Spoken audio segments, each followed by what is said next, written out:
Good morning to all of our colleagues, attorneys, advocates, friends, and comrades in the fight against human trafficking. My name is Judge Susan Briel, and it is my privilege as co-chair of SFCAHT to welcome all of you to our annual symposium. The theme of this year's conference is complexity. The title, Unraveling the Complexities of Human Trafficking. We currently live in extraordinarily complex and difficult times. We face the threat of nuclear war. We face the possible end of our planet through climate change. And we face the overthrow of democracy both here and abroad. Issues of human trafficking are no less troubling and tangled than some of our world events. Yet too often we fall into the habit of thinking of such issues in simple terms. Too often we attempt straightforward solutions to problems that are anything but straightforward. This conference will attempt to explore and unravel some of these difficulties and complexities that confound us. We will take a deeper dive into issues such as the intersection of race and gender as it relates to human trafficking, the complex relationship between labor and sex trafficking, and the difficulty of identifying survivors who are also perpetrators of crime. You will find that there are often no easy solutions to these issues, yet the mere ability to formulate the right questions in relation to these complex problems is an important step forward. So once again, as co-chair of SFCAHT, it is a privilege to welcome you today. And I now turn the virtual podium over to my illustrious co-chair, Benita Hopkins, to say a few words. Thank you, Judge Briel. And welcome to everyone. Good morning. I am Benita Hopkins, as Judge Briel has said, the co-chair with her of SFCAHT. We would like to thank the sponsors of this forum today, the National Council of Jewish Women, San Francisco, and Justice at Last, longtime partners of the San Francisco Collaborative Against Human Trafficking. Thank you for your generosity and continued support. We would also like to acknowledge the SFCAHT team that spent countless hours planning this forum today for our conference. Please raise your electronic hand if you are a part of this wonderful team. And thank you all so much.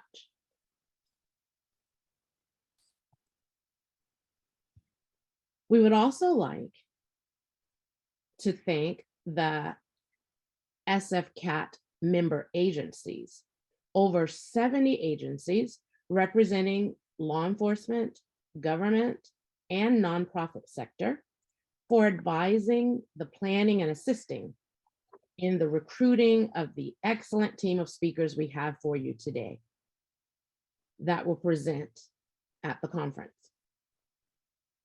This year, we are featuring the San Francisco Human Trafficking Hotline, operated by the conference sponsor, the National Council of Jewish Women, San Francisco, in collaboration with SFCAHT. The hotline confidentially and safely connects 24/7 survivors of human trafficking and their support networks with resources and protections. Through its survivor internet services, or survivor informed services, I should say, and collaboration with the local and national stakeholders, the hotline empowers survivors to regain control, navigate their options, and determine their next steps. Call the hotline number at 415-907-9911 if you see any signs of human trafficking or need to connect a survivor with services and resources. I am now so honored to invite the Honorable Stephanie Hines, United States Attorney for the Northern District of California, to deliver opening remarks. Thank you again. Ms. Hines. Thank you, Benita. Thank you, Judge Briel. First, let me thank SFCAHT for inviting me to speak today. In my tenure as U.S. Attorney for the Northern District of California, which I took this seat last March, I've had the honor and the opportunity to address this group 3 times. This is incredibly an important issue, human trafficking, for the Department of Justice. Each year, this coalition tirelessly works to broaden awareness of the plague of human trafficking and strengthen the partnership of law enforcement, nonprofit organizations, and the private sector to eradicate sex and labor exploitation in the Bay Area. It has been our pleasure to partner with you for over the past decade to meet this worthy goal. As I said, prosecution and the deterrence of human trafficking is a significant priority for the United States Department of Justice, and particularly my office. We work closely with our federal, state, and local partners to investigate and prosecute these heinous crimes. Let me talk a little bit about sort of what the Department of Justice has done and are doing and continuing to do to address this issue. In January of this year, the Department of Justice released its national strategy to combat human trafficking, focusing on a whole of government approach. The strategy aims to strengthen coordination within various Department of Justice components to advance shared priorities in combating human trafficking. The strategy includes both DOJ initiatives that complement broader US-wide, government-wide federal anti-trafficking efforts and activities from other agencies. The strategy is rooted in the fundamental pillars and priorities of the Interagency National Action Plan, that action plan to combat human trafficking that was released by the White House last December.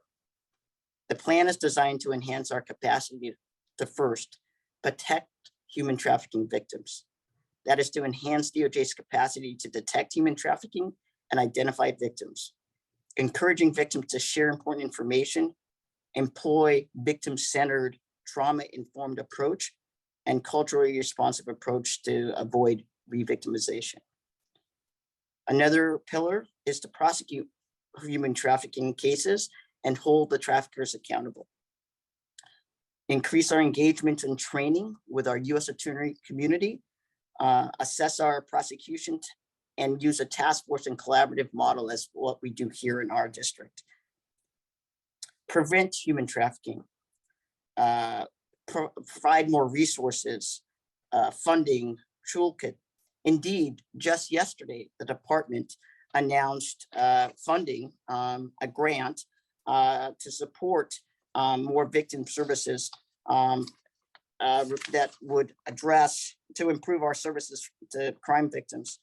It announced $45 million in funding with respect to increased victim services, to include victim services specifically aimed at underserved and historically marginalized communities, those of which are the most frequently the victims of human trafficking, transgender victims of sexual assault, and women and girls of color, and law enforcement-based victim services. So the department is putting funding there to support those initiatives. The department's national strategy contemplates a whole of government approach, and it will bring the full force of the Department of Justice to this fight. In 2020, our office established a federal human trafficking collaboration, an informal collective of nearly a dozen federal agencies that encounter or investigate sex and labor trafficking matters. The purpose of this collaboration is to directly engage a variety of federal components in a collaborative effort to educate practitioners, share relevant information and expertise, and facilitate interagency collaboration in current and future trafficking investigations and prosecutions. Human trafficking is a global, and as Judge Briel indicated, complex problem as much as it is a local one. Traffickers, whether individuals, gangs, or organizations, make millions in profit from coerced sex and labor schemes. They deliberately exploit some of the most vulnerable people in our community, and these victims are overwhelmingly women and children of color. They are often poor and desperate. They are isolated from loved ones and support systems. Traffickers often use humiliation, intimidation, violence, and abuse to keep them compliant and manipulate them into believing that they cannot escape. My office is committed to finding these victims, freeing them, and prosecuting their traffickers to the fullest extent of the law. We welcome the opportunity to partner with our state and local authorities and community organizations to seek justice, accountability, restitution, and healing for these victims, their families, and the communities blighted by human trafficking and exploitation. I again thank you for this opportunity to address this group. Thank you very much, Benita and Judge Briel. Thank you very much again, U.S. Attorney Hines. Our next invitee is the San Francisco District Attorney, Brooke Hines, who will give us her opening remarks. Welcome, Attorney Hines. Attorney James, sorry. Hi, and good morning, everyone. I just thank you so much for inviting me to give some opening remarks. Of course, both sex trafficking and labor trafficking are very much priorities for the San Francisco District Attorney's Office. We understand critically that in order to successfully prosecute these cases, it requires a multidisciplinary collaboration, not only with our law enforcement partners like SFPD, but with victim advocates, with community organizations, and other agencies such as KSARC, SART, and TRC. And we're committed now more than ever to being a better partner with both our law enforcement partners as well as our community-based partners. In our office, we've begun since I took over to have discussions about how we can better prosecute these cases and support our victims, as well as be better liaisons with the law enforcement and community-based partners. One of the things historically that's been done in this office is that sex trafficking cases have been handled by our sex assault unit, and labor trafficking cases have been handled separately by our special prosecutions unit. And we realize that there can often be a disconnect, and that many times it contributes to lawyers not necessarily having a specialty in these areas. And so we have been contemplating and discussing how maybe we can better prosecute these cases by putting both of those types of trafficking in a single unit under the umbrella of our vulnerable victims unit. Because as all of you understand, those who are trafficked are some of our most vulnerable in our community.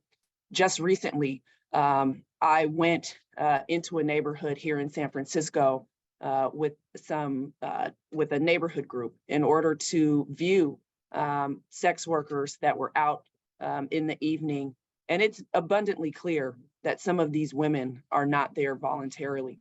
And so we are doing everything that we can. I'm doing everything that I can in order to gather the information that we need in order to be a better partner in this area, and hopefully continue to work with SFPD to save the lives of many of these victims who need to be rescued out of some of the most horrendous situations. And so I look forward to my office working more with this organization as we go forward so that we can all do more to support the victims in San Francisco. Thank you so much.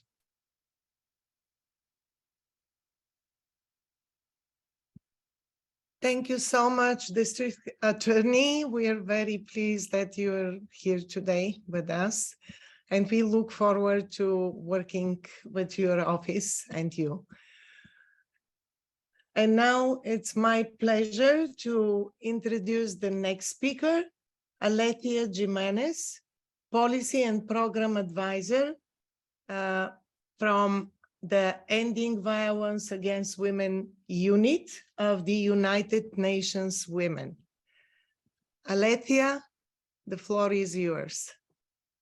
Thank you so much. And thank you for the invitation to the organizers. My name is Aletia Jimenez, and I work with the United Nations entity for gender equality and women's empowerment. So we are the branch of the UN system that dedicates itself to addressing women's rights issues and ensuring gender equality is achieved around the world. So I've been asked today to tell you a little bit more of the international legal framework that backs the work that people that work on the ground in prosecuting this crime can use and leverage. As many of you know, the United Nations was founded to prevent the world from entering in further war after World War II, but also to reaffirm the faith that we have as humanity in fundamental human rights. In addition to this, the role of the United Nations is to establish conditions under which justice and respect for the obligations arising from international treaties and other sources of international law can be maintained. So at the General Assembly, we have a composition of the member states of each of the member states of the United Nations, and they deliberate on different matters related to international law. So many treaties and international conventions have been adopted by the General Assembly, and they are further open for signature and ratification after they are opened up. So one of the frameworks, international legal frameworks that sets the stage and the accountability framework for governments is the UN Convention Against Transnational Organized Crime and the 3 optional protocols, one which treats trafficking specifically. There are other international conventions that are really important when we're looking at the work against trafficking. One of this is the Convention on the Elimination of All Forms of Discrimination Against Women, CEDAW, and this was adopted in 1979 by the General Assembly. CEDAW is signed by the United States, but it's not ratified. And CEDAW is the only international human rights treaty that specifically addresses discrimination against women and girls. It calls on state parties to take measures to eliminate all forms of discrimination against women and girls in all areas of life.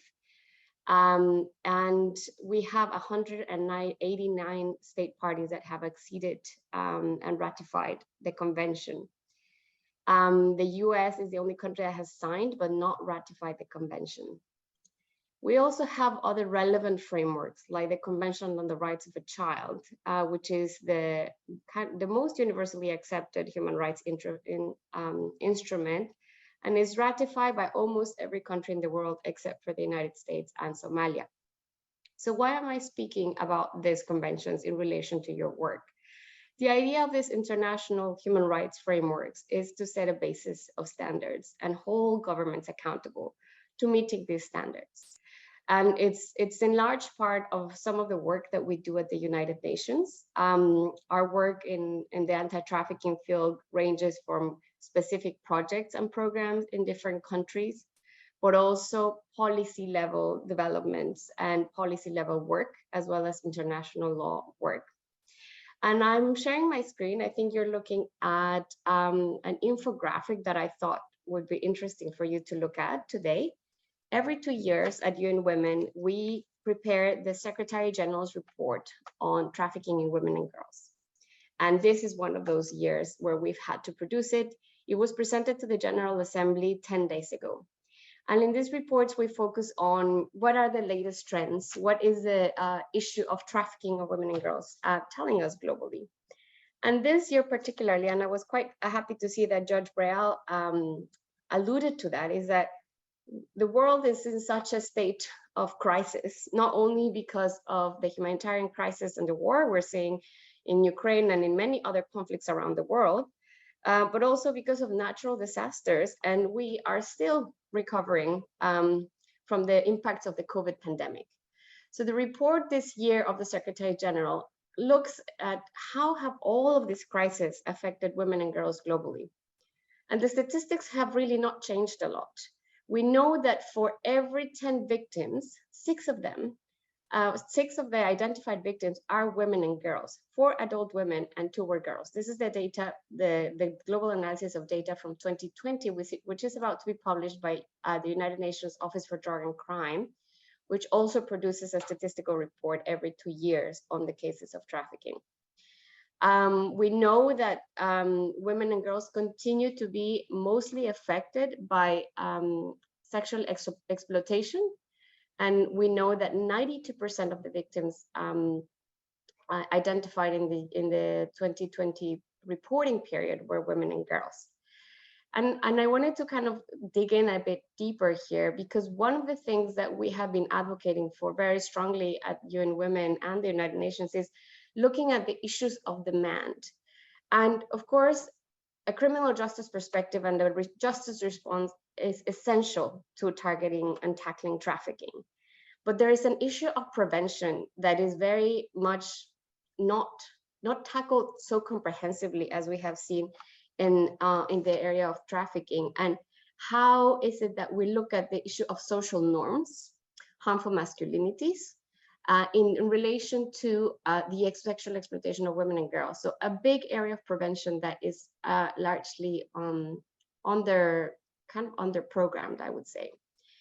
Another key thing, and it's relevant to what I was saying about the international treaties, is that we're seeing more and more very close links with different forms of gender-based violence and identified victims of trafficking. So UNODC found that in 25% of the identified survivors that they documented in the last few years, 25% of them had experienced some form of gender-based violence prior to being trafficked. And we're also seeing that intimate partners are often 13% of the traffickers to some victims. So some very important correlations to keep in mind. We're looking at our international legal frameworks and why these are so important. We're looking at issues of exploitation, of a position of vulnerability, intersecting with domestic violence, intersecting with other forms of gender-based violence that put women and girls at further risk. And I want to end just by sharing with you a few key things that we looked at in this report. And we looked at how our crisis intensifying risk factors for women and girls, right? We know that during COVID, we had a lot of school closures and it had an impact on girls being educated. So we saw the number of girls in not going to school increase in 28 countries around the world. The number of women in formal employment fell, and in the unemployment of women increased to 54 million in 2020, and 45 million women left the labor market altogether. So again, looking at the issues of vulnerability and prevention, how are we targeting these broader impacts that we're having in the economy, in the labor force, that are putting women and girls at further risk of being trafficked? We saw, for example, that extreme poverty is rising as well. UN Women has developed new projections, and we looked at the data coming up in the new estimates, and we're looking at 124 women aged 25 to 34 living in extreme poverty as opposed to 100 men of the same age. So again, a larger proportion of women experiencing extreme poverty.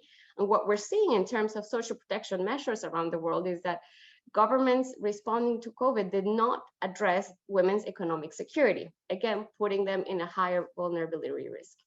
We looked in this report about how natural disasters and conflict are impacting women, and so forth. But let me just tell you, I think, a few impact data points that we found relevant and I think are relevant for the US.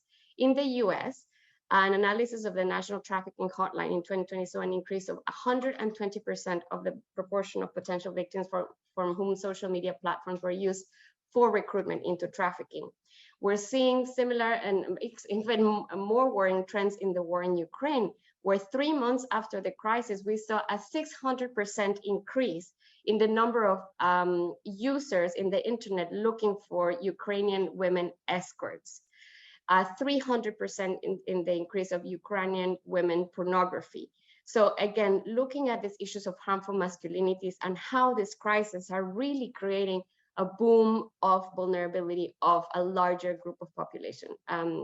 So I'm going to end by just sharing the last piece of this report, which are the recommendations. We issue every 2 years a set of recommendations with this report in relation to response, prevention, and in this case, we look more specifically at the role of technology, looking at the issue of vulnerability, safe and fair migration options in situations of crisis, and the improvement of data. So let me stop here. I hope I didn't go over time, and I wish you a successful conference. Thank you so much, Alethea, for this vital information and these recommendations. It is now my great privilege to introduce our keynote speaker for this symposium, Dr. Sujata Warrior. Her biography, which you may have read, absolutely does not remotely do her justice. She is not only the Chief Strategy Officer for the Battered Women's Justice Project, but she has also been instrumental in helping this nationally renowned organization transform lives as well as communities by working on system change approaches for gender-based violence in order to improve access to justice without causing harm to the historically marginalized. She has been pivotal in training judges, lawyers, and advocates throughout the United States and abroad on the meaning of culture, cultural fluidity as a concept, and the broader constructs of immigration and cultural humility. She is an innovative, brilliant thought leader on issues of gender violence and human trafficking as it exists in our current political climate. Among her awards are the New York 30 Women Leaders Award, the Wake Award, the Reverend Chang In Tan Visionary Award. Recently, she has served on the Federal Department of Justice Office on the Violence Against Women's Advisory Board. Listening to her is like putting on corrective lenses for the first time and looking at the world with newfound insight. At times funny as well as profound, maybe even a little profane. It is truly my great privilege to present to you Dr. Sujata Warrior. Thank you so much, Judge Briel. Judge Briel and I go back a ways, and so she was very disappointed in the bio I sent her, but thank you. And thank you for the SFCAHT committee, its program members, for this honor of allowing me to lay some of the foundation of thinking about the work and particularly making it work for all survivors. I know it's about complexity, and I will try and make the complexity as simple as I can, because sometimes when things are too complex, people also sort of back off it. But it is important that the work we do really relates to and is going to work for everybody, particularly those who have been historically marginalized and find it, because of the number of vulnerabilities that they share, find it very hard to get out of particular situations. But I will start. Sorry, Sujata. Yeah. I don't mean to interrupt. No Where worries. the display settings are, Yeah. top right, go ahead and click swap presenter view, just so we can see your lovely presentation. Oh, you can't see it right now? Okay, let's see. No. You want me to swap presenter? Is that better? There we go. Okay. Perfect. Yes, Thank thanks you. so much, Janisha. I want to thank you for setting up all of the technical problems some of us continue to have, even though we think we have moved beyond simple technical solutions. But thank you all for also attending and giving me this time. So I actually want to start with these two lines from a very long poem that the Berbers had. If you don't know who the Berbers are, they are a nomadic tribe that used to traverse North Africa into what is today known as the Middle East. And they are mostly an oral speaking group of people and speak a lot in poetry. So vast the prison crushing me, release, where will you come from? I think it's always important for us to realize that all of us who are working in this collaborative, whether that be in San Francisco, other parts of the nation, and in transnational collaboratives, that we are always trying to remove the prison that many trafficking survivors find themselves in, whether that be those who are sex trafficked or those who are labor trafficked. And the two things sometimes go hand in hand. It is very critical for us, if we want to make things work for all survivors, to centralize their voices and be very careful that we are not creating further bars than lock them up in particular systems related issues. And with this, I want to sort of also share this quotation, which I'm actually not going to read, but I'm going to paraphrase, because you'll get the slides at the end of the presentation. I have a control issue, so I never share my presentation before I've actually talked. And that is my own personal issue. So if you ever go to the old Royal Observatory in Greenwich, England, there is a very smooth gold band set in the pavement that actually marks longitude 0. This is critical because many of the ways in which we have categorized people, we understand people's behaviors, we understand their risks and vulnerabilities, are all based on binary opposites. So that if you were to go to Greenwich and you stood to the left side of that strip, you're technically in the Western Hemisphere, but if you cross that strip, stand to the right, you've just been translated from being a European into an Oriental. This is the way we have actually organized the world.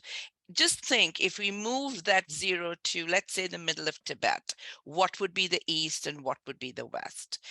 But these kinds of concepts really get in the way for us understanding, particularly two categories that really have, all the previous speakers have kind of alluded to them, are the issues of race and gender.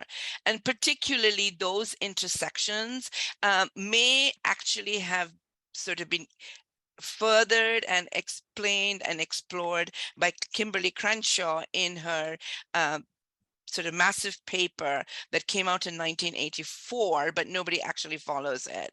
But the origins actually lie in Sojourner Truth, Ain't I a Woman, who really recognized the ways in which race and gender come together to impact the lives of particularly Black women and Native women in the US. And then, of course, young girls who are extraordinarily vulnerable for a whole host of reasons.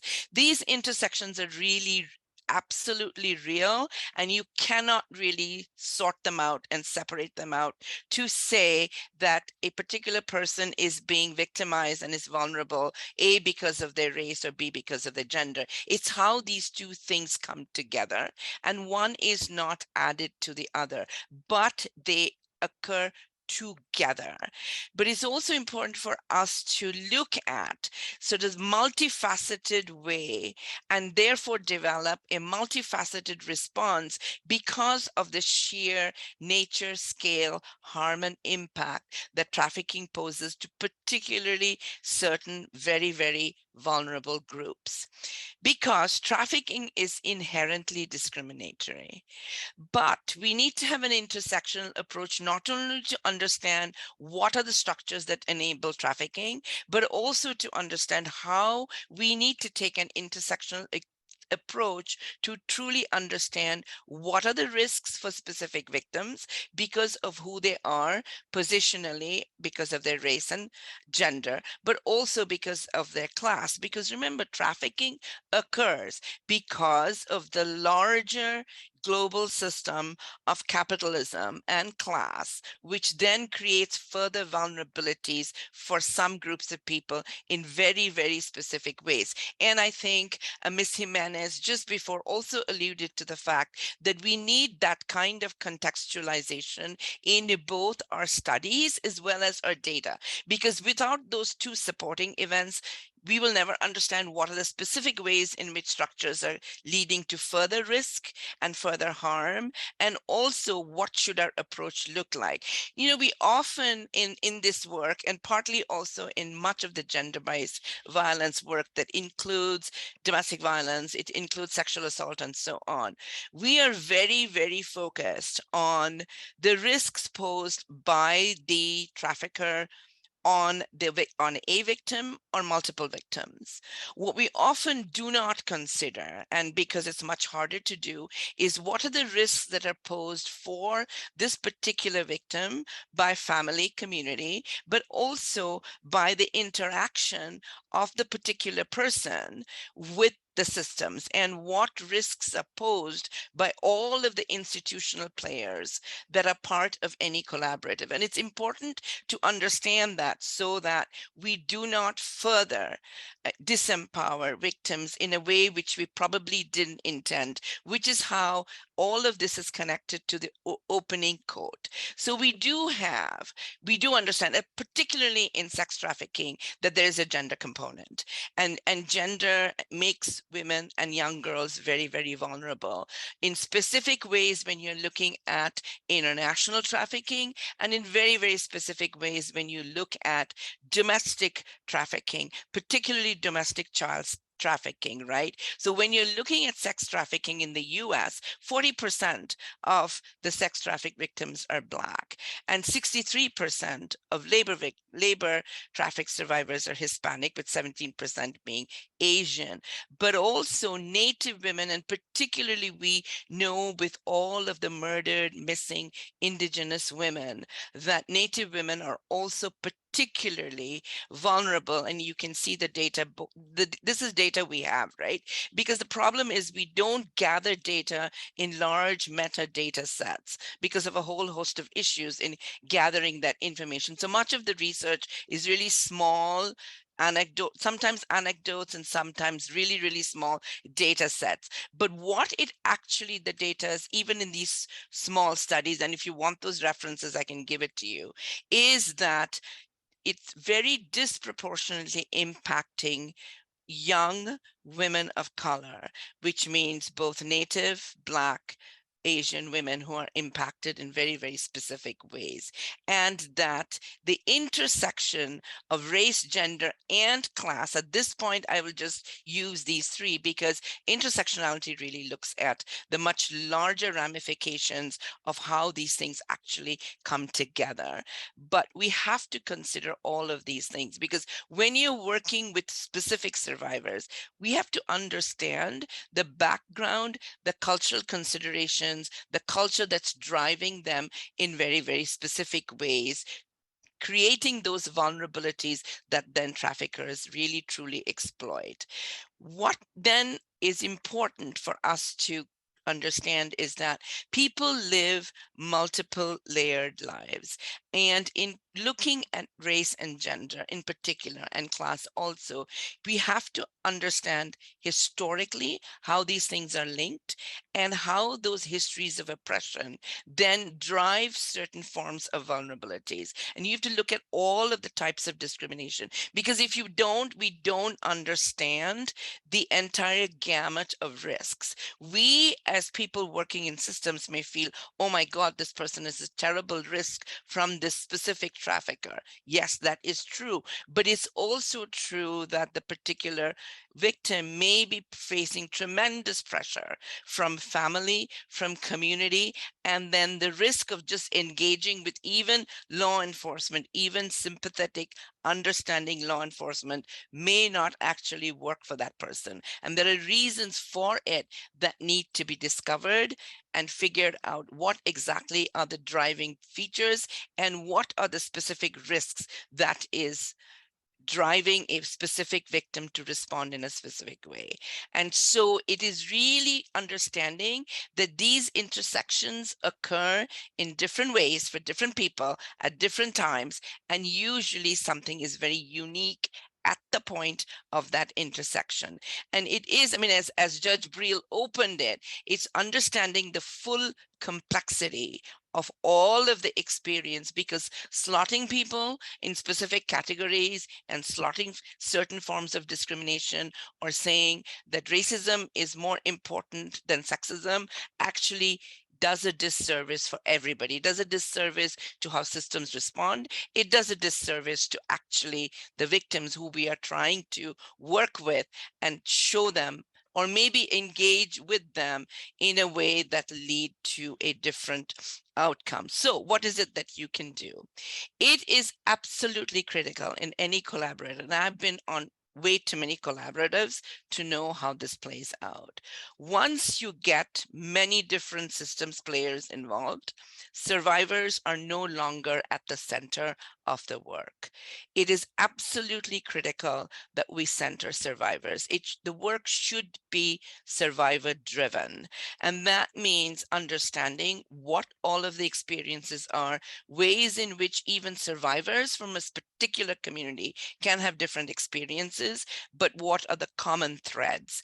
And to make sure that whatever we design those programs that come at the viewpoint from those most marginalized in a community. These principles actually come from what is known as universal design or human-centered design, which fundamentally means that if you focus all programs and all service delivery from the viewpoint of the most marginalized, it works for everybody. The simplest example I can give you is it comes from architectural principles that if you design let's say physical mobility, or even like bathrooms are the best example I can give you. Like if you design the bathrooms for the most disabled, it works actually for everybody. So that is what, even as a collaborative in San Francisco, that you have to look at. Like who are the most marginalized? Disrupt trafficking networks globally. Trafficking networks, whether they are local to the US or international and transnational, they are always working together. That is the same sort of ways in which those of us who are working in the collaborative have to look at disrupting those networks. You know, it's many years ago, and I won't tell you which country I was in. I was in the courtroom because that particular country had a very specialized trafficking courtroom. And the young woman who was being helped by a specific service provider, when she was brought to court, there was another service provider who, and they were both sort of claiming the need to work with her. It turns out that the second service provider was set up by traffickers who had set up this whole sort of service provision organization that would bring back the survivors into their networks. So we really need to know who's out there doing what. And traffickers have no trouble actually collaborating. We also need to look at corporate responsibility. And I think Ms. Jimenez kind of mentioned this, that yes, we prosecute traffickers, but the US has not been very good at looking at how do we prosecute demand. The only place I know that has done a fairly good job of this is King County in Washington, because you have got to look at who. The reason this exists and the reason young women of color, young women from poor communities are trafficked and the vulnerabilities are created is also because of the structure of corporations and how demand then drives it. So we have to also look at how you can stop demand, looking at who is actually procuring the young women and how they're doing it through social media. Because as climate, the whole worldwide economy and the ways in which migrations are going to happen, it's only going to create more and more women and young girls who are going to get trafficked. That's been the historical pattern, and that's going to continue to be the pattern which we are going to see unless we all work together to disrupt these networks. And on that note, I will end. I think my time is actually close to being up. I have like 1 minute. So thank you all for listening, and thank you all for doing the wonderful work all of you do. You all do the hard work, I just talk. So, but thank you so much for having me, and congratulations for putting this symposium together, and have a wonderful working day. Thank you so much, Dr. Warrior, for your insights, for helping us understand some of the complex issues related to systems and the need for system change. And I believe the keynote speech is so important because it leads us right into our plenary panel, which is about the complexity of race and gender issues associated with human trafficking. And so I am going to turn it over to Hediana. Yeah. Yes, thank you, everyone. Thank you, Sujata, for your presentation. Good morning, everybody. So my name is Hediana Utarti. I am from San Francisco Asian Women's Shelter. Welcome to our plenary panel, which is Complexity of Race and Gender Issues Associated with Human Trafficking. What we are trying to do here is actually to shed some light on the role and importance of culture, race and gender and sexual orientation in our work in supporting survivors. So there are 5 of us here, and we hope to share some experiences of what works and what might not work. So with me are Hira Sahir from Three Strand Global, Damian Wallace from Justice at Last. Hi, Damian. Antonio Flores, all of you know him, SFPD. I don't see him, but he will be here. And Nazneen Ridan Foster from the Department on the Status of Women. So each of us will just speak for about 10 minutes-ish, and hopefully we'll have a little bit of time for Q&A. So what I'm gonna do, I'm gonna start a little bit with some experiences that we have at Asian Women's Shelter. I'm gonna share screen right now.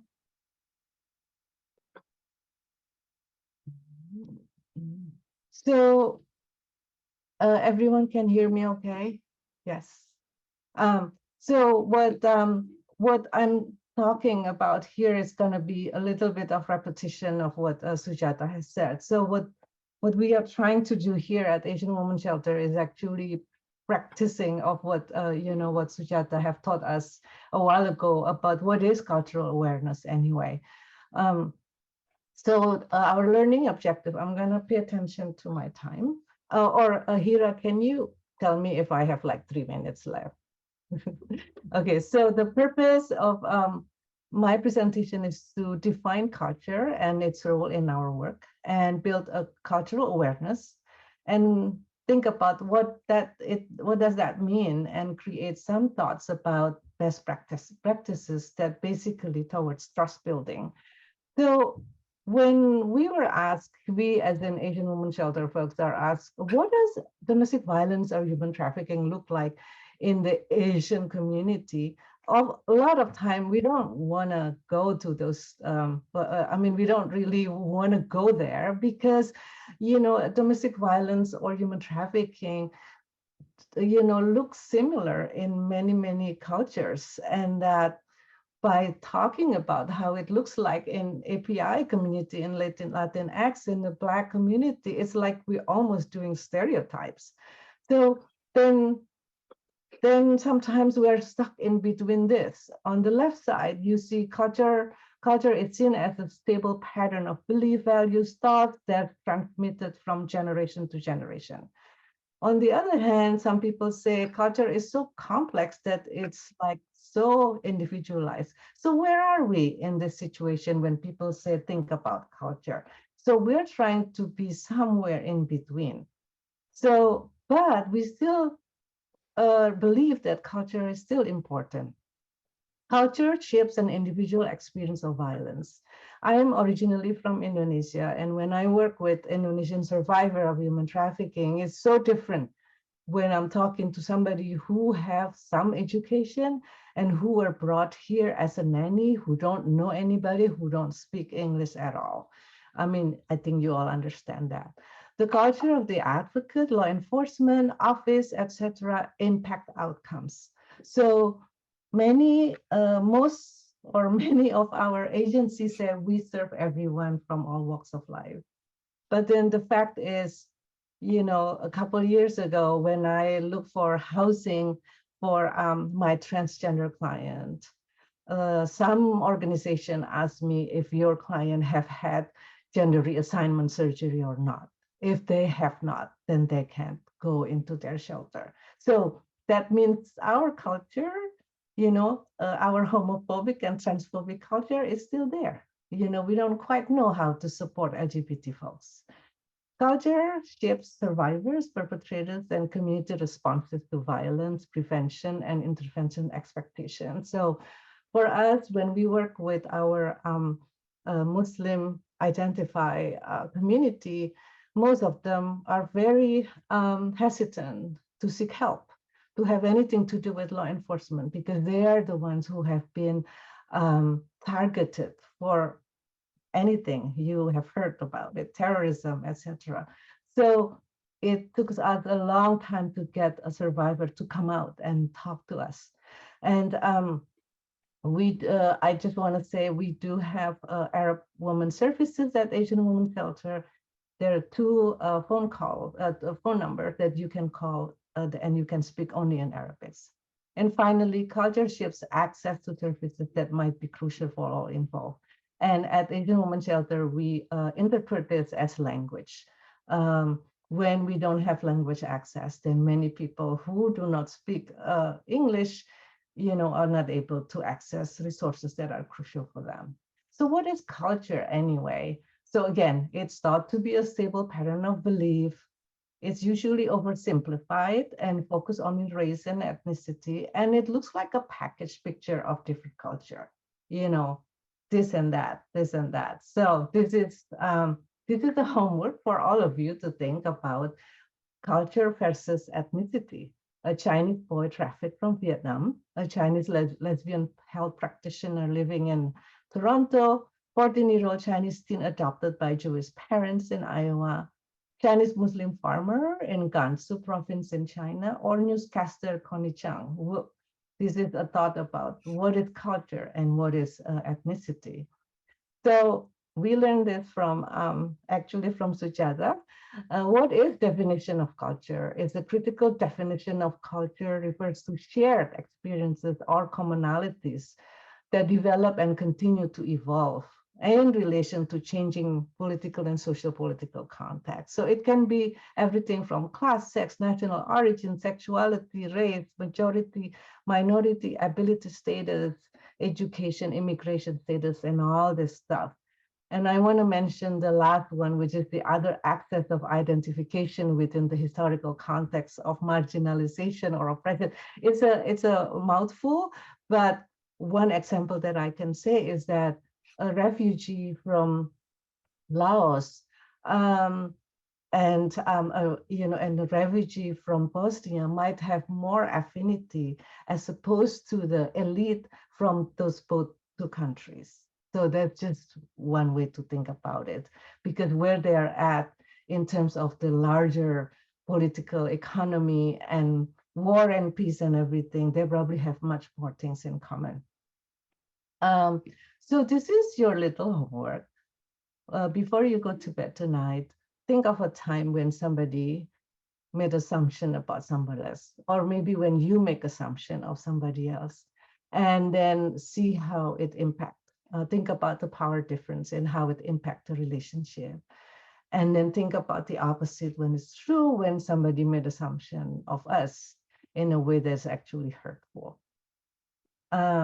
So in our work, how might cultural differences show up? It's the relationship to time or timeliness, who should talk when and how, what is polite and when to whom. In some cultures, when you talk and you look at their eyes, actually it's rude. So they actually look down. But then in some cultures, when you look down, it is rude. So which one is it? What information to reveal, when and how and whom, sense of family, how to say goodbye, and whether they represent themselves or the family or the entire nation of origin. I have been in San Francisco since the year 2000. Oh no, I only have 3 minutes. Okay, I'm just gonna move along. So relationship to authority, what to celebrate, etc. So what is culture anyway? If you folks want this slide, I will give you. And this is what we learned, is that we need to know a little bit of general cultural about the person we work with, the culture of our organization, our own identity and in the dominant culture and the information provided by the survivor. I'm just going to tell you a quick story. I graduated from a big university in Indonesia, and I thought I'm like the coolest Indonesian interpreter in the city. But then I have run into a situation when our client, who is Indonesian speaker, they don't really want to work with me because they read my name, they know what that means. The way I speak, I talk like a teacher. They refuse to talk. So they don't mind if I go with them to the attorney, but in the shelter, they don't want to have anything to do with me. That really make me change, remember who I am.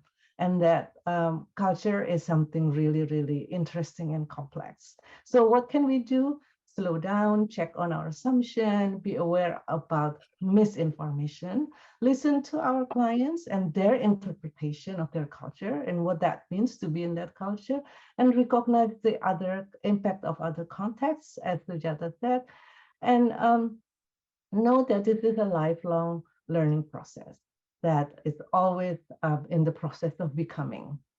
And finally, my last thought for you is that the culture of our organization really impacts our services to our survivors. Thank you. I'm going to stop here. And then the next person will be Hira, or is it Damien? Hi, everyone.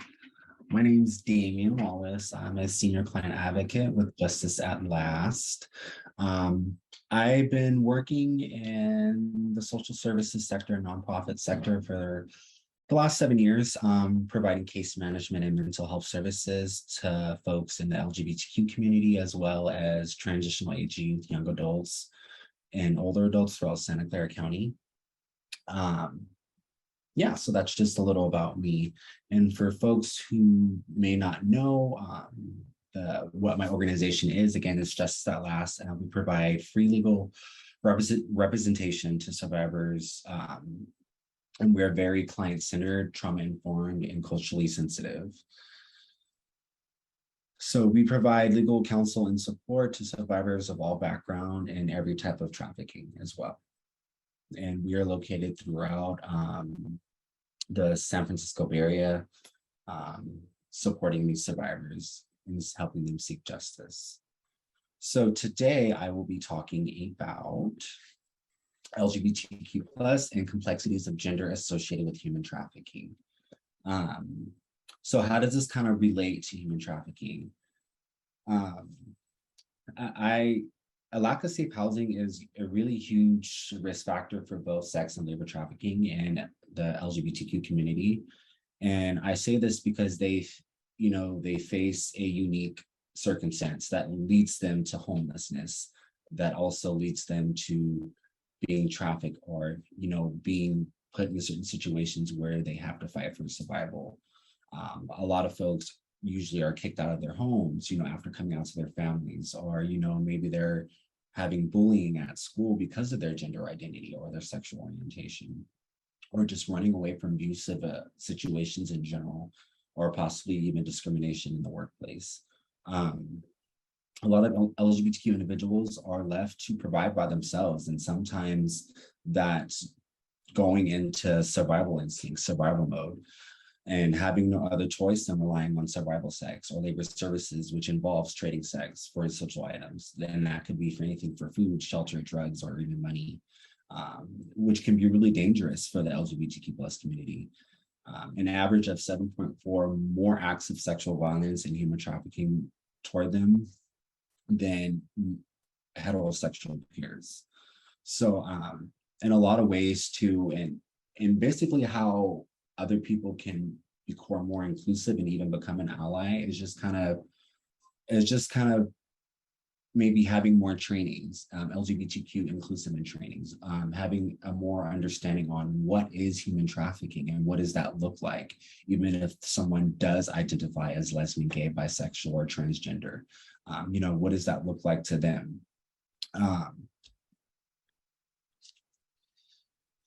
So basically what other communities do, I think like for law enforcement, I believe that they do have LGBTQ inclusive trainings, continuing those trainings. Also just whenever you're having a meeting or talking to someone, or maybe asking them what their pronouns is. I think that's a basic first step, whenever you're in a room saying, hey, my pronouns are she, her, or maybe you are having a conversation with someone, but you're not really sure what they identify as. I think it's important that, it's okay to respectfully ask, hey, I don't want to misgender you. What is your identity? That's another way. I just think that providing as much training and knowledge on human trafficking and the different types of genders and identities that go along that are in the LGBTQ community, I think it can do a lot, especially for those, there's a huge part of the LGBTQ community the most that faces a lot of backlash or a lot of controversy is, transgender individuals because of how they choose to live their lifestyle. People don't understand why they live the lives that they do. And sometimes a lot of the work that I did working with direct services, working in shelters, doing case management, that was a lot of the folks I encountered with that were transgender.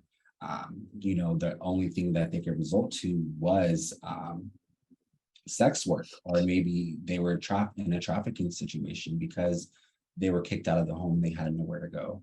And I think just understanding that and being supportive, asking questions, maybe you're making an arrest on someone who may identify as transgender. I think asking them, have you had, surgery, reassignment surgery, I think is a big question. But also just being really open-minded. I think that's the first step, just being open-minded, going through a lot of trainings and really speaking on the issue. Yeah, and I think that's most for my piece, but if you guys have any questions after, I'd be happy. I'm gonna also put my number and my email. So if you guys would like to reach out to me, you can feel free to do so.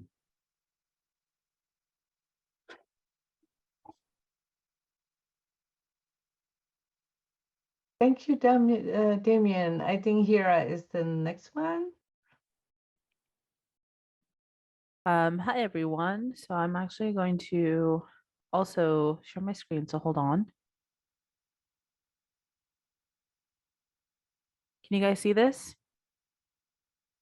So I wanted to start off with this slide that's actually from the United Nations that says, although the links between trafficking and racial biases are not immediately clear, they're nonetheless undeniable. There has been little discussion on whether race or other forms of discrimination contribute to the likelihood of women and girls being victims of trafficking. However, when attention is paid to which women are most at risk of being trafficked, the link of this risk to the racial and social marginalization becomes clear. I also want to just say that this quote should include men as well, because men are also trafficked. It's something we don't necessarily talk about all the time, even though that's not what my presentation is on, so I apologize. So going next, this actually will allow me to. So I'm actually bringing in I'm going back to using AAPI as a perspective just because that is my background, but using this as a way to actually, maybe as a metaphor for other regions. So one thing I was going to say is with this, I think there might be like some blockage coming from some of this, but there are 7 regions technically in Asia, East Asia, Central Asia, Northern Asia, and then these 4 below. And what I just wanted to bring up is, for example, if you take Southeast Asia, there's over 1,000 languages spoken in this one region alone. If you take the Pacific Island region, there's at least 1,500 languages spoken in this region, and that covers about 25% of the globe, and we don't necessarily talk about it that much. So just taking language into consideration. And the regions, where my family comes from are Southwest Asia, or the Middle East, as some people call it, and South Asia. And those 2 regions alone have so many different cultures, religions, and languages spoken there. So there's a lot of nuances that I want to just bring attention to before going forward that when people say AAPI, there are so many people that are being bunched together into these, as Hediana and Dr. Warrior mentioned earlier. Culture, language, those are very important. So one thing I want to bring up is name change. So a lot of people are aware 9/11 happened, and this was brought up that if you are a Muslim, a lot of times you're terrified to go to the police. So part of that is, when people see your name, also there's these implicit biases that a lot of people have that automatically will make it so that you are discriminated against just with your name. So my full name is actually Hera Zahir Udin Amanullah Siddiqui. I don't go by that. I go by Hera Zahir, or for a little while I was going by the name Sam, and that was because of the just that idea of other when your name is seen, even in this country. And I was born in San Francisco, did grow up part of my life overseas as a military brat, but regardless of that, my name alone or the way I look has already led to a lot of issues there. So I want all of you to think about this, is how many of you have encountered someone or know someone who goes by a different name, not just because it was they changed their name due to societal issues, but also a name that they picked because of, discrimination that they faced or identity that, they did not choose, that was put upon them. I want you guys all to think about that, because all of these things can lead to, there's a lot of individuals, we may not look the same, but when we have trauma, we have a lot of shared experiences of racism, discrimination, sometimes suppression of birth and given names. Arranged marriages may be common in some of the cultures. One thing a lot of people may not realize, I'm going to bring this up again, is in the United States, there are 44 states in this country that still allow child marriage to happen as young as 12 years old. California is one of them with parental consent, but a lot of times you're so young, how are you supposed to actually consent to that? So something to think about. There is that happens. And this idea of just the name alone, and then you may grow up from a different culture at home versus a culture outside of the house. American cultures, even in different cities, different states, is very different than if you have immigrant parents or parents that come from a completely different cultural background, even from another state, and that can lead to differences in you being the other. And so these vulnerabilities, any kind of vulnerabilities, and anything that may make you feel like you don't belong or outcasted, that actually increases the risk of being trafficked big time. Because at that point, if you've experienced any form of trauma in the form of discrimination of any kind and not feeling like you belong, you're going to look for that in places, and think that anyone that is being nice to you, or a lot of the time may have come from not understanding where acceptance is and looking for that love, and that increases the risk of trafficking. And all of this that I'm saying is actually coming from a survivor perspective, because I was an individual that experienced a lot of this, and I was trafficked twice actually. And so I'm going to go over a little bit of US history real quick. So one thing a lot of people don't talk about is that Asians have been reported in the United States since the 1800s. The first exclusionary act that was actually put into play was one against Chinese women, because they were seen as vixens and were thought to make men leave their wives and stuff. So there was already this negative connotation that was put into play with Asian women. And so you're going to hate me, but I'm about to ruin some people's childhoods here. The reason I have these two Disney pictures is Jasmine is a minor, Mulan is a minor. However, they were completely the idea of the arranged marriage in Mulan, but also Jasmine using her teenage sexuality to try to save Aladdin. That's something we don't talk about. And it's something that actually leads to more Orientalism, but it leads to these fetishizations of Asian women from different cultures. And that's not even just Asian women. This can apply to so many different cultures throughout the world. See if I can get this. And so one thing a lot of people also don't know is that in the 1800s, during the gold rush era, there were many women and children from Asian American Pacific Island backgrounds that were working in factories, making bags of jute to hold grain for 23 hours a day, 6 days a week. Many were trafficked from their countries of origin by British in the US as the islands were colonized. There was the coconut copra trade, sugar cane, and Samoa and the Philippines are good examples of where this still goes on. And so many were also brought over for restaurant work, caregiving, salon work, to name a few. And I actually am a program manager for a anti-trafficking nonprofit that works with individuals in trauma-informed case management, but also economic stability is our end game. And a lot of the individuals I work with are coming from these backgrounds. And it's not just Asian Americans. There's a lot of individuals coming from different countries in Africa, different countries that identify as Latinx as well. And so right here, there's many factors that go into it. And one thing I want to mention is that a lot of the numbers that we are using in statistics are not accurate because there's a lot of individuals that don't report it. And so what we're using statistic wise are what's reported. And so according to the UN report that came out in 2018, I'm going to say it's the UN doc report, the victimization of API is as high as 65%, 82% have some connection to the San Francisco Bay Area. The United States is also the #1 destination for foreign-born Asian American Pacific Islander victims or survivors, but we're also the #1 country that engages in destination sex, which thus increases sex trafficking worldwide. So something to also take into account. The part of the reason why most of them that have a connection with the Bay Area, a lot of them are actually US born, and it's that dealing with feeling like the outsider of clashing cultures and languages. And so the last thing I want to just bring up is there's the idea of culture. The US is a guilt-based culture. We, on the other hand, in a lot of different countries worldwide, come from shame-based cultures where if you do something wrong, you are the bad guy. So I remember when I went through my second situation, I didn't know the first one happened overseas, but the one that happened to me as a teenager here in San Francisco, I was supposed to have an arranged marriage, and I was actually unfortunately trafficked by the person that I was supposed to get married to, brought it up to my families. And because as a woman, I brought that up, but also a woman coming from a Muslim background in a society where you're not supposed to look up, you're not supposed to speak up.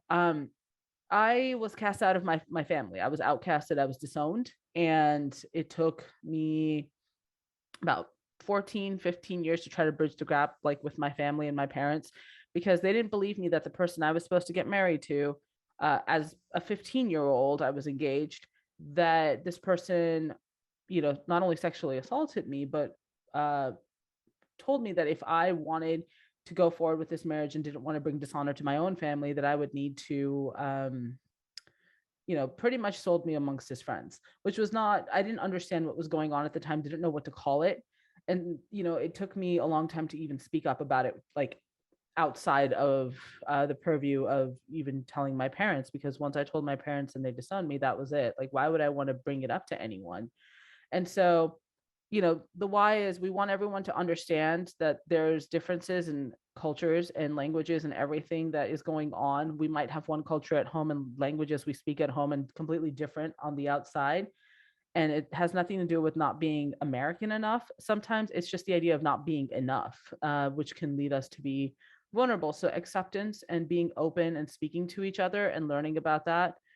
Each other is the biggest thing that I'm going to say. We need more people that are comfortable in these and have safe spaces to speak up. But a lot of times we don't have that because we've already experienced that kind of discrimination from our own families.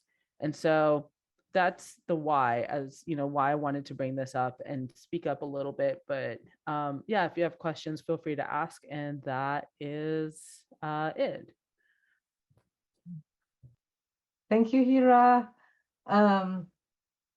Nazneen.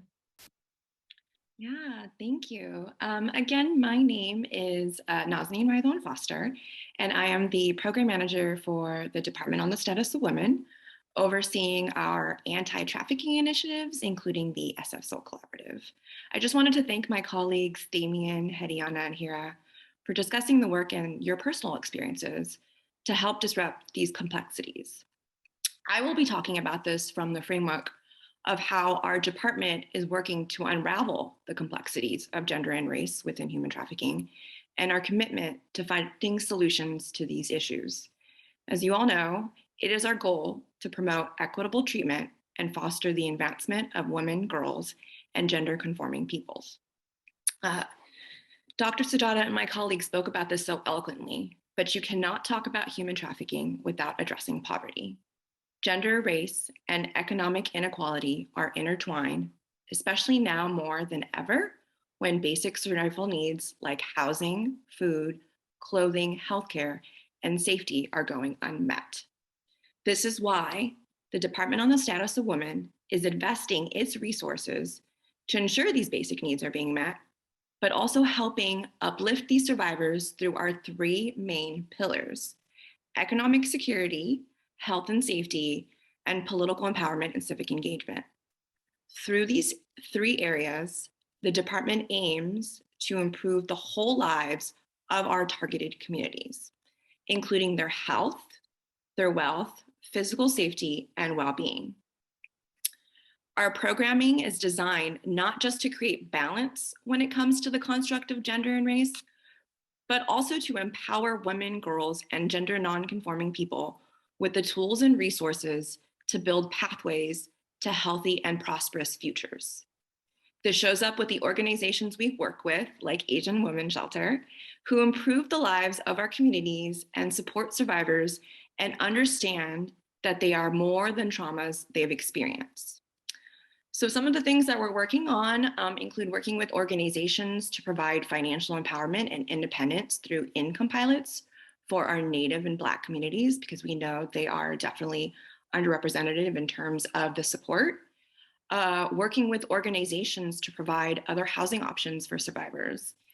In addition, we are planning to expand into other more holistic health matters that look through a cultural, racial, and gender accessible lens, as well as amplifying voices and telling stories of women and non-binary individuals of color in seats of power. I know I need to see someone who looks like me in order to feel like I can actually be in this seat of power. The department also leads and coordinates initiatives aimed at combating human trafficking, including our innovative Safety, Opportunity, and Lifelong Relationships program called SFCAHT, to support who have experienced or at risk of sexual exploitation or trafficking. We work with some really great organizations that are disrupting the status quo and looking beyond the issues of sex trafficking with the hope of promoting healthy relationships, healing, normalcy on youth's own terms, and their voice and choice. This also must come from a racial and gender equity lens, because what may work for one individual may not work for another. In addition, the department has also identified 3 priorities when it comes to trafficking. First, the department realizes that trafficking happens in every form, whether it is labor, drug, or sex trafficking. We want to expand our focus because irrespective of the type of trafficking, gender and race are at the forefront. According to the department's report on the human trafficking in San Francisco from 2019, 71% of those identified in the report were women, cisgender and transgender, and 70% of all reported cases were individuals who were people of color. The largest group of individuals that were reported were African American, followed by Hispanic and Latino. With that said, we also plan to release an updated landscape analysis report of human trafficking in San Francisco sometime in January to understand this data further and if there have been significant changes due to the COVID-19 pandemic. Studies have shown the pandemic has impacted people of color, women, and non-binary individuals on a large scale. We also know that there are limitations to the data from the human trafficking report, as cases may be underreported, as Hira has mentioned, due to the various reasons, including lack of awareness and education, not identifying as a trafficking victim, and the fact that many of these types of trafficking happen behind closed doors. We are invested in more public education through public service announcements and trainings. The department will always be committed to investing in practical innovations and data-driven decision-making that can significantly impact those we serve.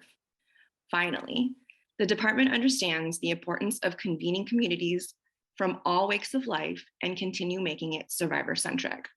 We are committed to revamping and relaunching the Mayor's Task Force on Anti-Human Trafficking to continue addressing these issues that were highlighted in this panel and throughout the day, so that the complexities of gender, race, and economic inequality show up in our decision and policy making. Thank you. Thank you, Nazneen. I think our last speaker is, last but not least, Inspector Tony Flores. Hi, Tony. Take it away. Hello, good morning. Good morning, everyone. I don't have a PowerPoint because I think it's important. Not that the PowerPoints weren't important, but I like to talk to you folks. And if you were looking at me on the side as you were paying this amazing program that I actually had my child in the car, having them listen to what was going on as I'm driving them off to school. And why am I bringing this all up? Is because I know at times how we see law enforcement is different. It's how we see, if you saw me in my uniform, you would see me different. And that's something that not only people need to recognize, but we also in law enforcement need to recognize that too, is that contact that we have with those individuals, especially how we interact with each other. Now, I know you're like, okay, we get that portion, but tell us something that you guys do. Tell us something that the police department did. Well, first off, we're all human beings, and we have all our emotions and everything. And one of those things, sometimes it's very difficult for us to leave our implicit bias out the door, right? We kind of say that. And I'll share something at the very end with you folks, and then hopefully you'll kind of go, I get it. I understand it now. So one of the things that I do is, and I've been with the police department, they tell me it's almost been 40 years. So I've seen this police department evolve into a lot of stuff and how we've come along. And one thing is that I've learned doing this business is that having a smile when I make my contact with individuals, especially victims of trafficking or other horrific crimes, and not laughing at them, but actually, how is it that I can help you today? Even when I have somebody that has come across our table, not once, but twice. And remember, the traffickers understand, and the traffickers hold the power and control over individuals, especially secrets. As one of the speakers mentioned, is there are times when those individuals, their families don't understand that they may have still not revealed who they truly are, their identities.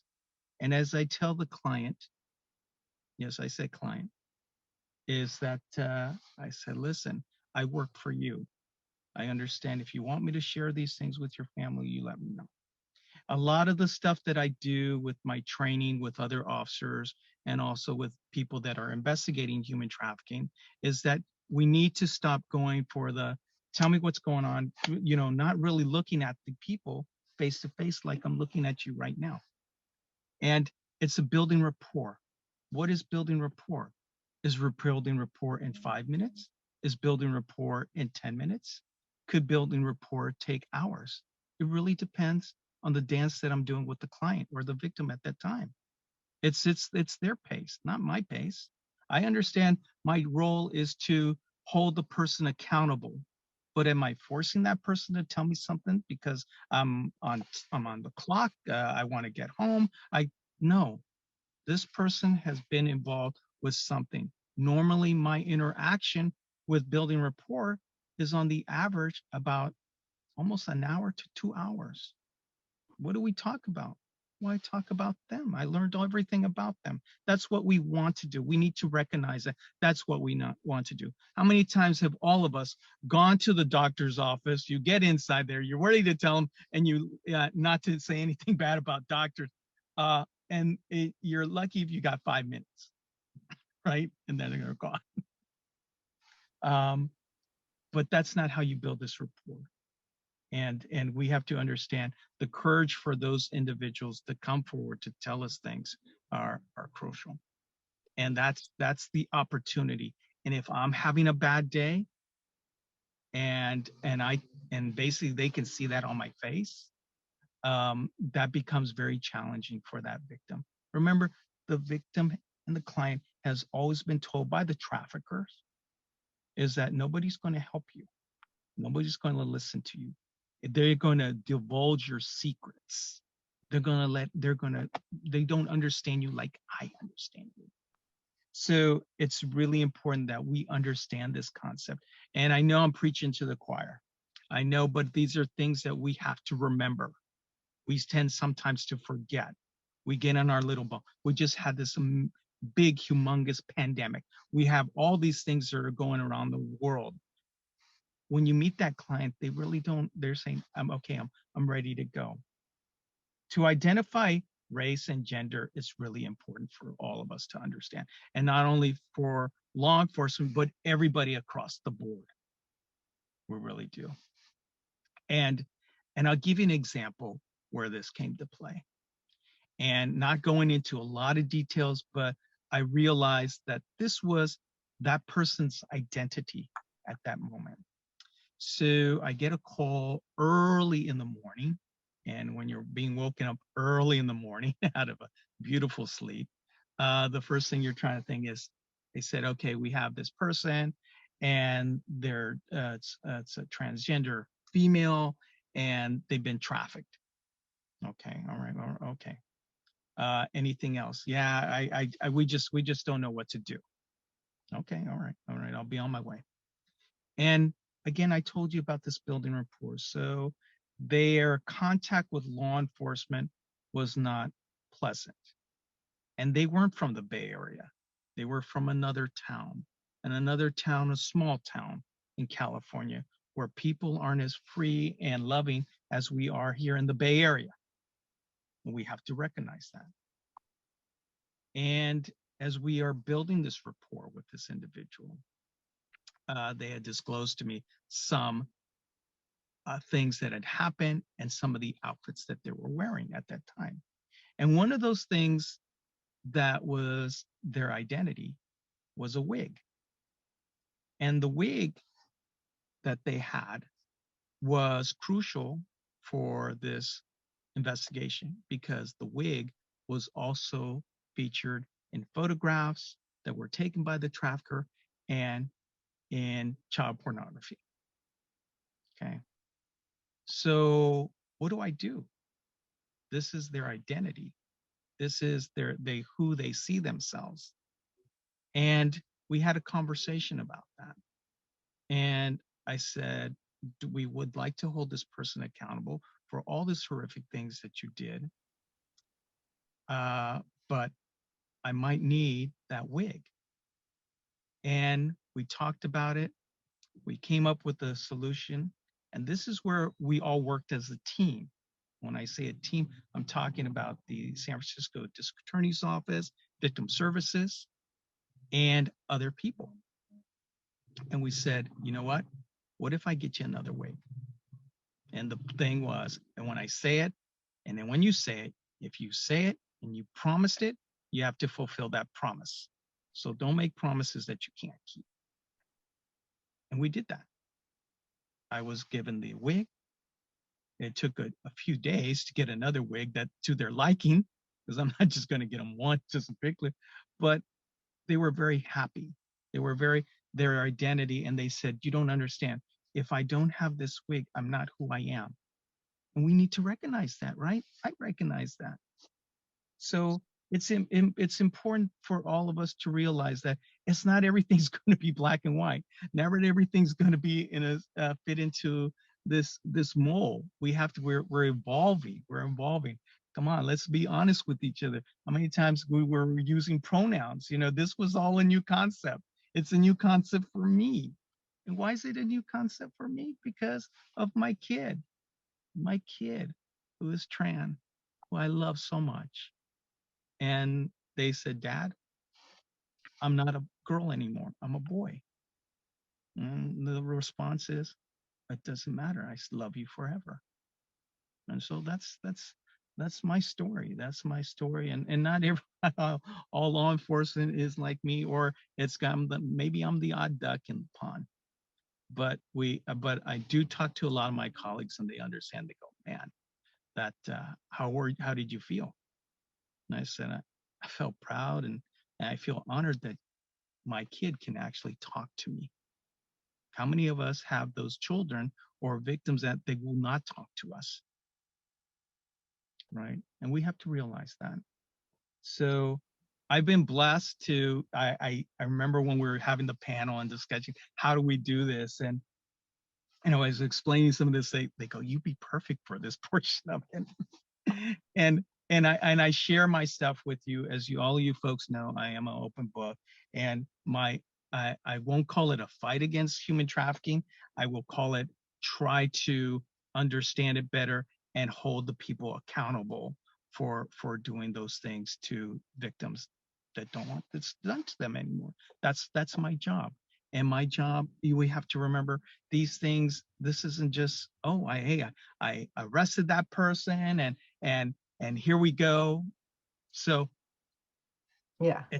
It's literally that thing that we try to do. We got to remember our clients, our victims have to stay with us for quite a while.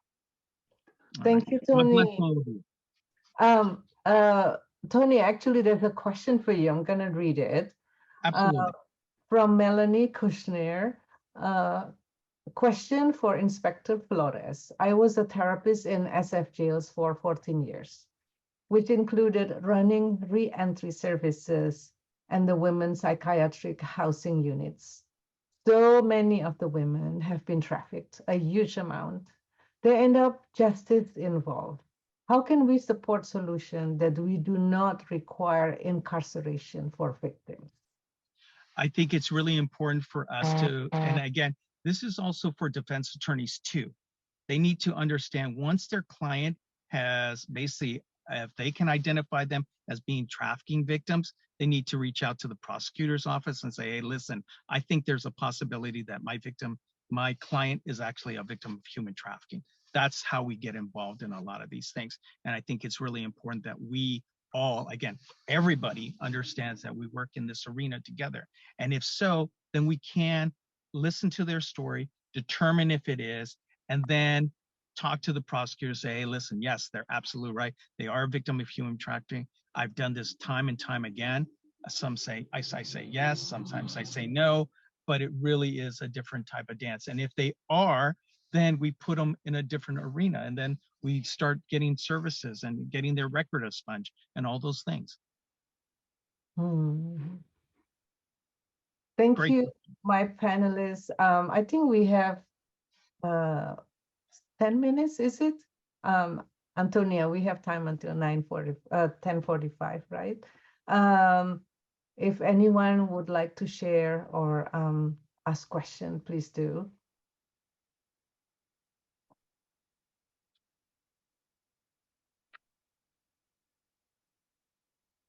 Hello, my name is Sherry. How are you?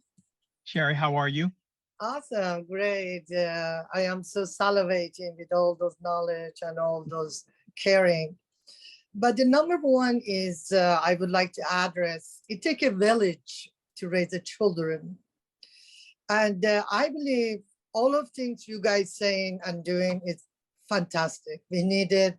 I think we should continue doing that. But I would add to that, to create the community. So, you want to be part of the solution. You want to catch before it's happened because it's cheaper, it's safer, and less painful. So I was thinking about, to create a community to educate. Poverty is a fruit of all those nonsense. Yes. The poverty, if we can kill the poverty, we can rejuvenate our youth. Our youth are suffering left and right from the parents, from the society, from the whole aspects. They have nowhere to go. When I work with the gang, they just want to be belong to someone to care. But they will willing to go through all those destructive behavior to be belong. So going back again, culture. We have to learn to celebrate our culture, the unity, the uniqueness of our culture. So I believe if we can help even sex trafficker, if you look at his history, he's another victim. I mean, you can go on and on and on and on. But I believe the first thing is kill the poverty, give them a tools of goodness, because we all have something to offer. They said, you want a friend? Be a friend. So I believe education, free education is much cheaper than all those pain and suffering and money goes to all those places. But anyway, I just want to thank you so much with deepest gratitude. I am very happy to be here. And to the panelists, you have more questions in the chat? I'm gonna address the two that are in there. Actually, now there's a third one. That's going quickly.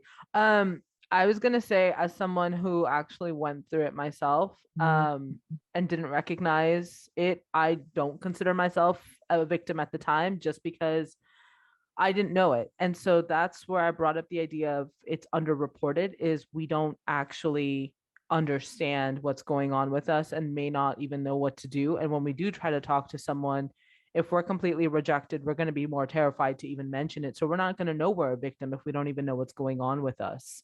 And that goes back to the underreporting. So all of the stats we're giving you, no offense, they're not accurate. I apologize. And then the other question that someone asked is, could you elaborate more about the idea of different cultures at home? Yeah, you can be someone that grows up, you could be a foster youth, you could be someone that was adopted, you could be someone that has just is an immigrant here, or is a firstborn here that might have a completely different culture that you're learning from at your own house. While in the United States, the American culture, like the different cultures in the United States itself, those are going to be very different. So you're going to have culture clashes, which is going to cause problems with your own identity. So you're not going to know if you belong either here nor there, at home or outside. And then if you are also being portrayed a completely different way by the media, or there's all these implicit biases that are already created by media as it is, and understandings of other people's cultures, you might not ever feel that acceptance. So having that different culture at home, but then also having that outside culture, you learn something different at school than you do from your own parents, that does create a huge culture clash and creates that feeling of being an outsider and not belonging. And that's what I actually experienced. I grew up with 3 different cultures in my own home, and then leave my house and would experience what is American culture, so. And though being born in San Francisco, I didn't say that I was a military brat. I grew up on military bases internationally. So then I was exposed to all those cultures too. And that's another thing we don't talk about, is even a lot of our individuals that are incarcerated or veterans, they're trying to get back into society. The culture that you have in a military culture is also another culture. So that reintegration, that makes you more susceptible. So it's not just at home, it could be anywhere. And then yeah, Naz and I both have this idea that if you are in a space where they don't really look like you, it's hard because you feel uncomfortable. Imposter syndrome is huge. And when I look in a space and I don't see more people of color, or I just see individuals that are what most people outside of the United States picture as an American, which is a white woman with blonde hair. That's what I was once told in Scotland, is you're American? What how? You don't look like it. And so I was told that an American outside of this country is a blonde Barbie doll from Hollywood, or a very obese large person. That's the perception they had. But that idea of even looking in a space and only seeing what I was told American culture is outside, makes me feel like an imposter in these spaces. And so it's very uncomfortable at times to even speak up, is when you don't have more people that look like you, or a diverse audience, or a diverse group of panelists. That's hard. And then Naz, there's a question for you. Nasneen, there's a question for you. Yeah, regarding the income pilot. So we actually received a grant from the California Commission on the Status of Women to oversee this income pilot for 2 organizations. We're working with the California Consortium of Urban Indian Health and Cameo House, which is under the Center for Juvenile and Criminal Justice. And so looking to work with women at Cameo House who are in kind of the juvenile system, who are, improving their lives and who have children, and providing guaranteed income, as well as with Native communities. Thank you. I'd like to just address another issue, is that a lot of times we have folks that are undocumented here within the United States, and we probably know about the U and T visas, but I want to let you know that the San Francisco Police Department, and we've actually steered a lot of this stuff, where I am the certifier for the San Francisco Police Department. The chiefs, the last 2 chiefs have allowed me to do that, and it really builds up a relationship with undocumented individuals, immigration attorneys, and also other folks too. So like the person said, it takes a village to build this thing, and we have a great, good reputation. We're constantly looking at these. I can tell you for right now, I know I have a few of my folks that help me out there, that they're on this Zoom also, and I want to let them know that I appreciate everything that they do for us, and especially when they volunteer and give their heart and soul to basically help me to help victims that are basically undocumented within the United States also.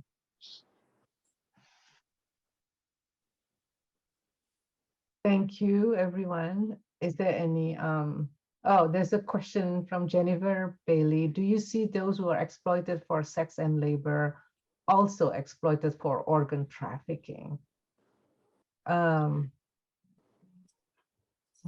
Anyone want to say something about that? I know. Go ahead, Tony. Oh, I know it occurs. I have not yet received a case like that, but I've had individuals talk about it. But it's that, well, but they never went through with it, because that's very intrusive. But we know it goes on. Let's be clear. We understand that it does go on currently right now. I would say it does put them at a higher risk for being exploited for organ trafficking, because I was both labor and sex trafficked. And I know that if I was in a bad financial situation and everything hit rock bottom, it would put me at a higher chance of that kind of exploitation, just because, a lot of times if you don't have that economic stability, you're going to start thinking, like, I know I hate to mention and say this, but sometimes intrusive thoughts do come in of like, oh, I'm struggling financially, and this has happened in the past. I have experienced homelessness myself. And the thought is, well, if I want to survive, then I know that there's ways I can sell my body, parts of my body, different things of that nature to survive. And, it does put you at a higher risk just because you've already experienced it, and that trauma is there. And it's something you recognize, as much as I hate to admit and say that. But I do want to say thank you for allowing me to share and allowing the safe space. We do have a breakout session on organ trafficking that's coming up also, that we'll get into a little bit more detail and some of the complexities of that. Thank you, everyone. And to close the our panel, I just want to, let you know that what I feel, I feel fortunate in San Francisco that we as nonprofit folks actually have a pretty good relationship with different agencies in the law enforcement, district attorney's office. We can call them and talk about these things. I have gotten a lot of phone calls from folks from different states that they don't talk to each other. And the survivor becomes this little territory that what the DA's office want to keep it somewhere else. And the agency would like to, have access to them. At least I'm grateful that we are not going to that direction and that we are working together towards a better awareness around the culture and other aspects of our lives. So thank you to my panelists, Hira, Damien, Nazneen, and Tony. And thank you to SFCAHT. And thank you so much to you, Hediana, and all of you. As always, great information and so much to learn from all of you. Thank you for all you do and for your passion and help to those that need help.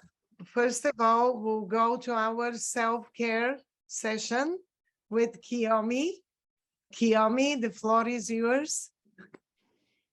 Great, thank you. Can everybody hear me?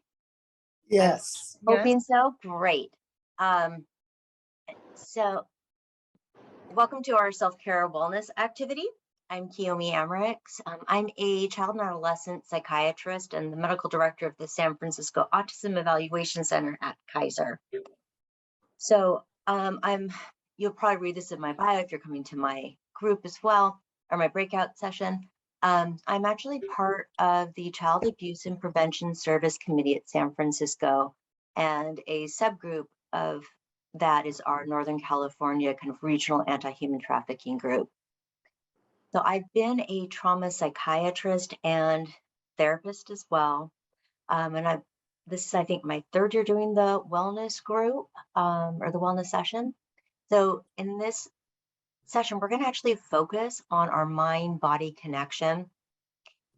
We all know that our mind and our body are connected, obviously, right? We're one person, we're walking around. But the treatment of our mind and our body can be very different. We often separate our mental health treatment from our physical health treatment, kind of forgetting about how much they influence one another. And we're going to really focus on that today. In our first session, we're actually going to focus on our body and our central nervous system.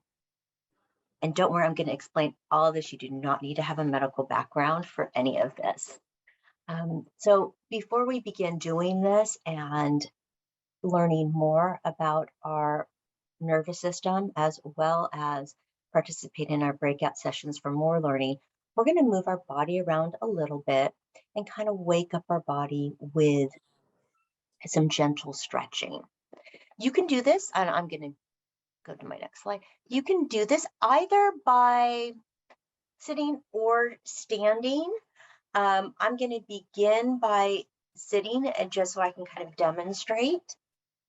So initially, we're going to just begin to just kind of roll our neck and rolling it in one direction very gently 3 times without straining. And then the other direction gently 3 times, again, without any kind of straining. And sitting up straight, we're going to take one of our arms and put it over our head, and then just drape it over our head like so. And we're going to use that weight of our arm and our hand to not pull our neck, but just to kind of use it to traction our neck a little bit.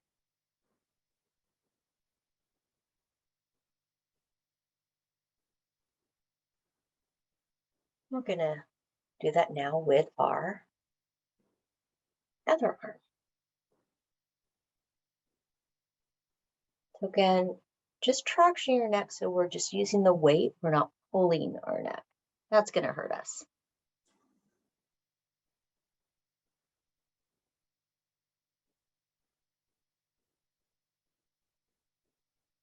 Okay, our next stretching exercises, we're going to clasp our hands in front of us. Okay, and the best way I can describe this is kind of turning this inside out and pushing against just kind of tractioning the back of your shoulders.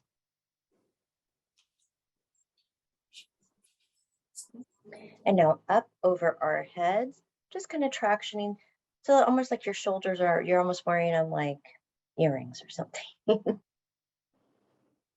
Then we're going to side bend to the right, getting our sides a little bit.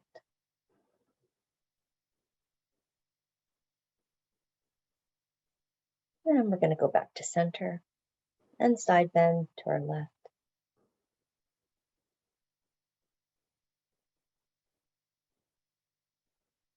Okay, if you want to just give another stretch, be great. If you need to stand up at all, move your body around, please do what you need.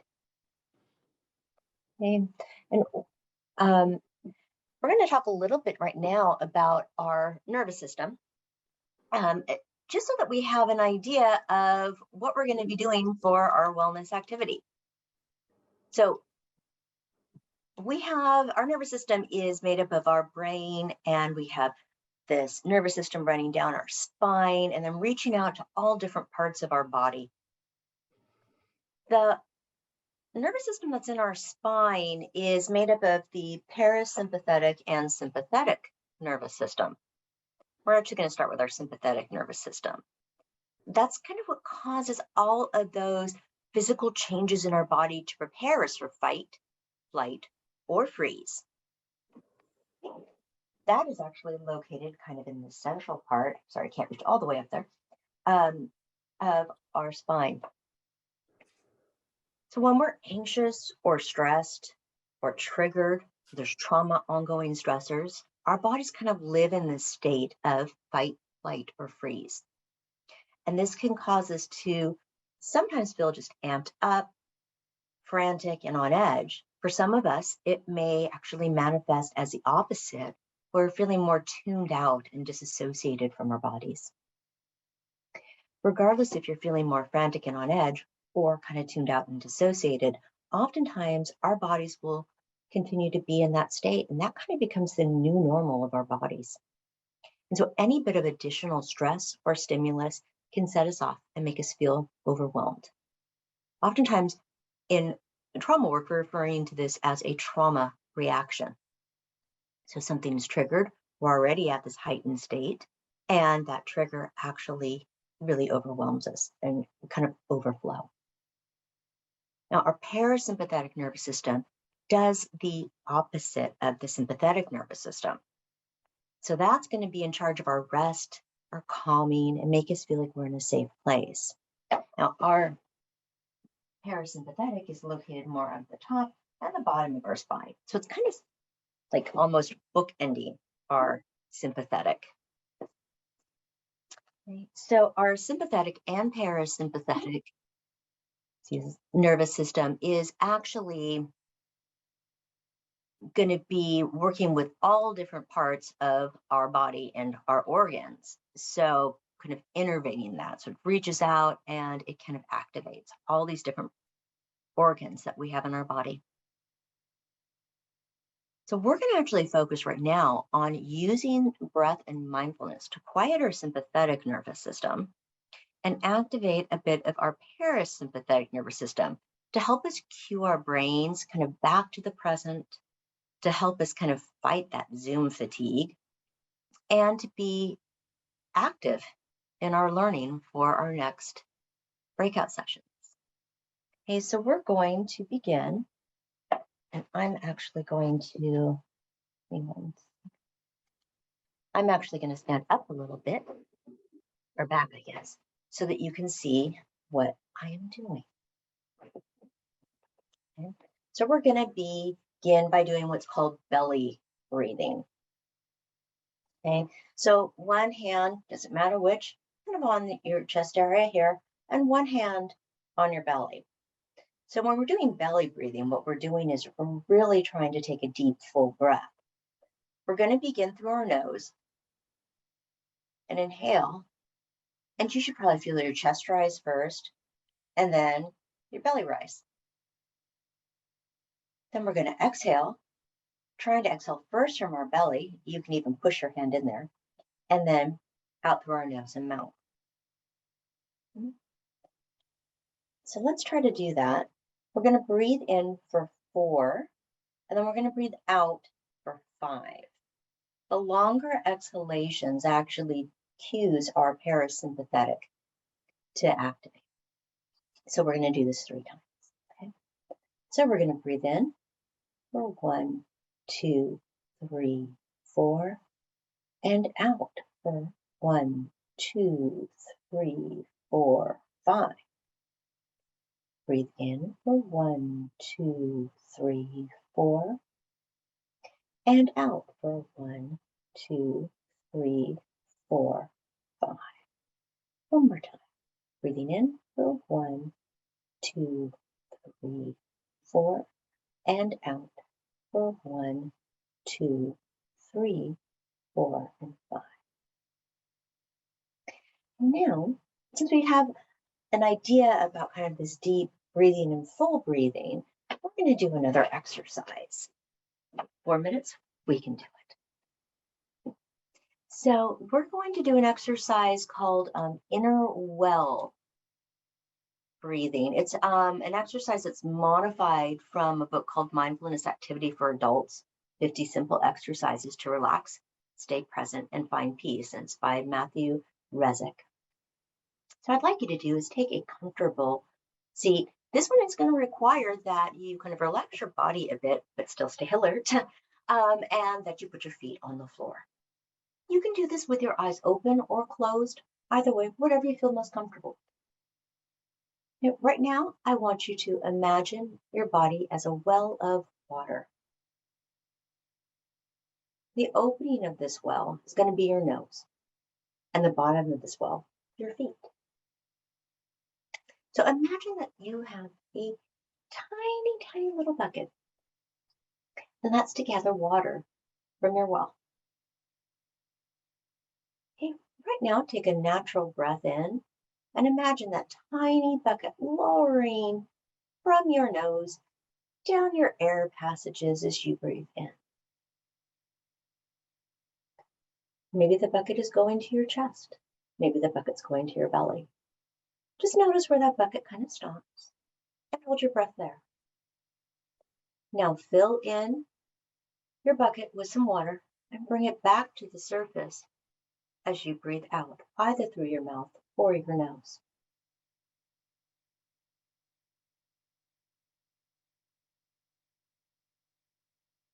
I'm going to try to have that bucket go a little bit deeper.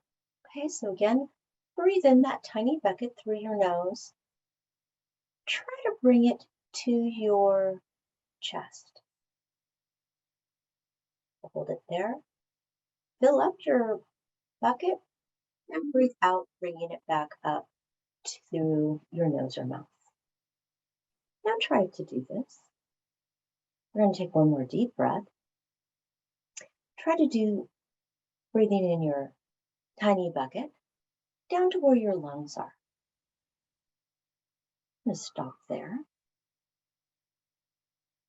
Fill that bucket with water and breathe out through your nose or mouth, bringing that bucket back up. Last, breathe down to your diaphragm, which is kind of right here, midway. Stop, fill your bucket up, and breathe out, bringing that bucket back up to your nose or mouth. Now we're actually going to take one more breath, hopefully down to our diaphragm or belly. If it doesn't go that far, that's okay. But we're going to imagine that now we're filling our tiny bucket with water that is confidence, security, and reassurance. So breathe in the tiny bucket to where you can. Stop there. Fill up your tiny bucket with security, confidence, and reassurance. Now bring it up and breathe that out so that your mind can access this water and it spills into your being and mind. You can always use this during any time, during the conference or outside of the conference. It's 11 o'clock, and so we're now going to be going to our breakout rooms.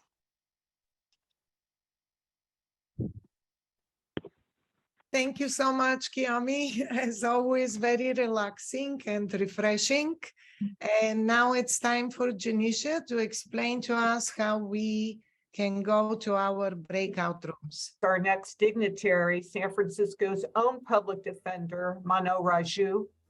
And it's fitting that he'll address us before our plenary session, which is on human trafficking survivors who may be charged with crimes.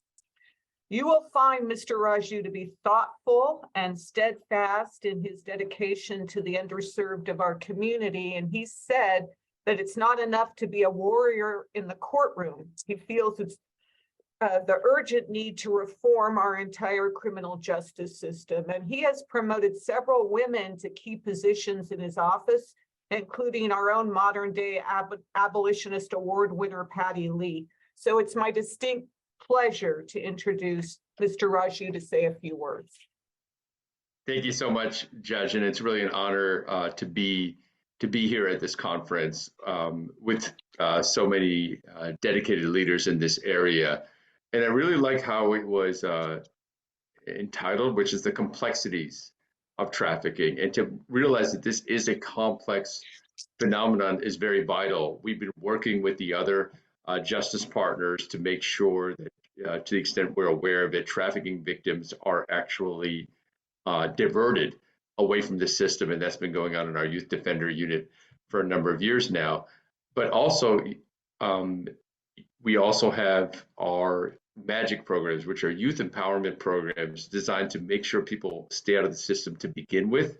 And hopefully that entails really engaging people so that they can find a new path and facilitate people getting to that new path. And another piece that I think people often are not as aware of with public defender offices, of course, we pride ourselves in providing the best possible representation we can for our clients. That includes bringing in dynamics of their history if they do wind up in criminal court. That may include aspects such as trafficking. But regardless of the high-level representation that we're going to bring in, we want people to know that we're going to provide representation that's hopefully better than they can get from a paid attorney.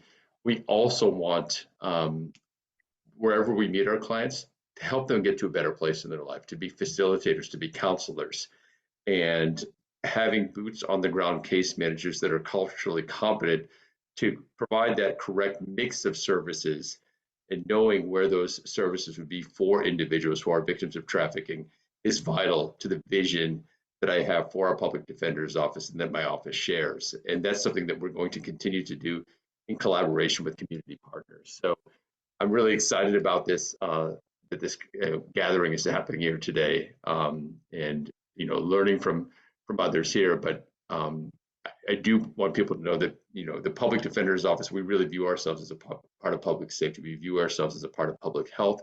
We view ourselves, in addition to providing the high-level representation of court, of facilitating that whatever that growth and path needs to be, so people can access their own self-determination to get to better places in community. Thank you. Thank you so much, Mr. Raju. Thank you as always.